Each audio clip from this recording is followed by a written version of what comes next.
रहा है, क्या कहेंगे? पहलगांव बहुत महत्वपूर्ण विषय है।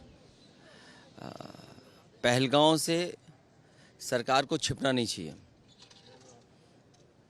सभी विपक्ष के लोग चाहते हैं बहस हो, और जिस तरीके से विदेश नीति, पहलगांव और जो जितना घटनाक्रम है, सभी सांसद अपनी बात रखना चाहते हैं। सरकार सुने और सरकार जवाब दे। सर, योगी आदित्यनाथ ने 10,000 जो रिफ्यूजी है उनको बसाने के लिए कहा है, रामपुर, लखीमपुर खीरी और कई सारे जिलों में। उनका क्या पूछते हो, वो क्या करने लगे हमें नहीं पता। अब आपको पता लग जाता हो तो अच्छी बात है।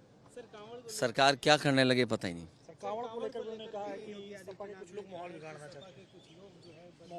चाहते हैं। दिल्ली की 11 साल की सरकार और यूपी के 9 साल की सरकार, 11 और 9, 20 बजट कितने लाख करोड़ के रहे होंगे सोचो आप।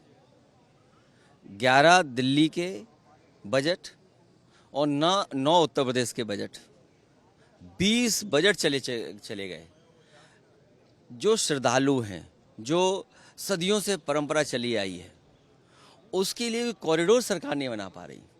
और कॉरिडोर अगर सरकार ने बनाया होता तो आए दिन जो हम लोगों को घटना देखने को मिलती है कि आर्म फोर्सेस का कोई व्यक्ति है, आर्म फोर्सेस का कोई कल्पना कर सकता है कि आर्म फोर्सेस के साथ इस तरह व्यवहार हो।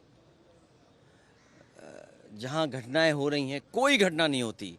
ये सरकार जो कांवड़ियों को, जो श्रद्धालुओं को नहीं व्यवस्था दे पा रहे हैं, उस नाकामी को छिपाने के लिए दूसरे दलों पे आरोप लगा रहे हैं। सर, विपक्ष को कहीं बोलने नहीं दिया जा रहा है, क्या राहुल गांधी भी कह रहे हैं?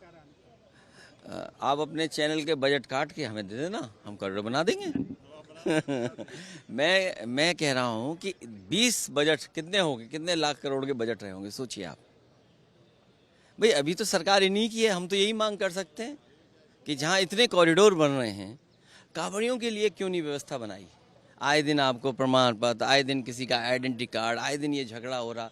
श्रद्धालु अपनी श्रद्धा से जाएं, जो हमारी पौराणिक परंपराएं उनको पूरी मान्यता के साथ जाएं। इतने पवित्र दिनों में बताओ उन्हें क्या फेस करना पड़ रहा है।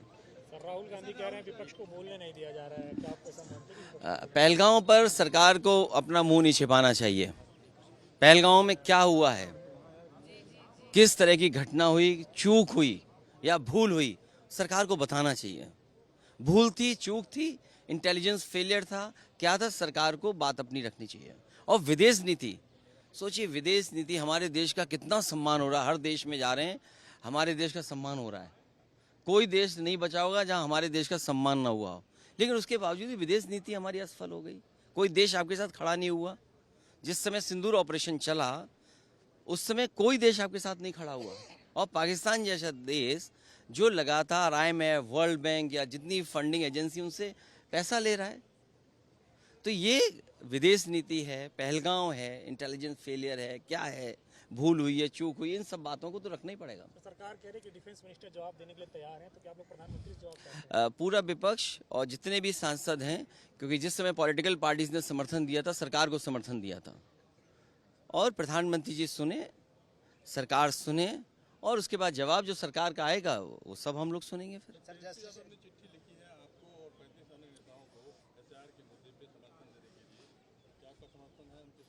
मेरा समर्थन भी है, और एक मिनट अभी रुक जाओ। हाँ, मेरा समर्थन भी है। और ये जो कार्ड बनता है ना प्लास्टिक का, मैं इसके पक्ष में नहीं हूँ। इस तरह के कार्ड के, इस तरह के कार्ड के पक्ष में नहीं हूँ मैं। आधार कार्ड पूरे उत्तर प्रदेश में Bharatiya Janata party booth booth पर बनाती है, ये आपको पता है। भारतीय जनता पार्टी के कार्यकर्ता 10 मिनट में आधार नकली बना लेते हैं, वोट डलवा देते हैं। इसलिए हमारी मांग होगी, हालांकि ये विषय कल भी उठेगा, कल बात और करेंगे, लेकिन जिस तरह का हमारा आधार बन रहा है, आधार कार्ड ऐसा बने कोई नकली ना बना पाए। कम से कम मेटल का बनाना चाहिए, अमेरिका से सीखना चाहिए। हम जब अमेरिका के इतने करीब हैं, जब सब जानकारी अमेरिका ही देता है, तो हमें सीखना चाहिए अमेरिका से। उसकी तमाम बैंकें हैं, क्रेडिट कार्ड है, और तरह के कार्ड है, मेटल के कार्ड है। सोचिए कोई नकली नहीं बना सकता। हमारी मांग है सरकार से कि आधार कार्ड मेटल का होना चाहिए, कोई नकली ना बना पाए। क्योंकि आधार कार्ड हर एक चीज़ से जुड़ गया, बैंक अकाउंट से जुड़ गया, पॉलिसी से जुड़ गया, स्कीम से जुड़ गया। हर जानकारी से जुड़ गया और अब वोटर से आप जोड़ रहे हैं। और फिर जो काम बीजेपी सामने से नहीं कर सकती वो पीछे से करती है। बिहार का चुनाव आ रहा है आरक्षण के खिलाफ, जब भी बिहार का चुनाव आता है कोई ना कोई बीजेपी के लोग आरक्षण के खिलाफ बोलते हैं। ये बात हमें भी नहीं समझ में आ रही है कि बिहार का चुनाव आते ही आरक्षण के खिलाफ बीजेपी क्यों हो जाती है, समाजवाद के खिलाफ हो जाते हैं, सेकुलरिज्म के खिलाफ हो जाते हैं। जो काम ये सीधे नहीं कर सकते हैं वो पीछे से करते हैं। इसी तरीके से जो हो रहा है ये आज़ादी के बाद पहली ऐसी घटना है। रिव्यू कर रहे हैं, पूरा रिवीजन हो रहा है। सोचिए आप, कभी रिवीजन हुआ पहले? रिवीजन हो रहा है उसका। और फिर रिवीजन में कौन सा कार्ड मिलेगा? इतना थका हुआ कार्ड मिलेगा प्लास्टिक का कि बीजेपी के कार्यकर्ता बूथ पे 5 मिनट में बना लेंगे। मेरा चेयरमैनी का चुनाव हराने के लिए गुरसाईगंज में वीडियो क्लिप्स होंगे, आपके मित्र लोग हैं, आप कन्नौज से मंगवा लेना। 5000 आधार कार्ड नकली बीजेपी ने बनाए थे वोटर वाले दिन। चेयरमैनी के चुनाव को हराने के लिए समाजवादी पार्टी को भारतीय जनता पार्टी के चेयरमैन ने, भारतीय जनता पार्टी के नेताओं ने 5000 आधार कार्ड नकली बना करके वोट डाले थे। तो इसलिए हमारी वो विषय अलग तरह का है, लेकिन क्योंकि जब बात आ गई तो मैंने अपनी बात रख दी पार्टी की तरफ से कि जो आधार कार्ड बने या वोटर आईडी कार्ड बने, ऐसा बने जो कोई नकली ना बना सके, 5 मिनट में ना बना पाए। इसके एक्सपर्ट बीजेपी के लोग हैं। बूथ के दिन, वोट वाले दिन तुरंत एक नया आधार कार्ड बना देते हैं। बिहार में लॉ एंड ऑर्डर भी काफी खराब है। आप भी चाहते कि जैसे वर्मा बर्खास्त? यूपी और बिहार में कंपटीशन चल रहा है कि कहाँ लॉ एंड ऑर्डर ज़्यादा खराब है। जस्टिस वर्मा पे क्या कहेंगे? जो है लेटर दिया है कई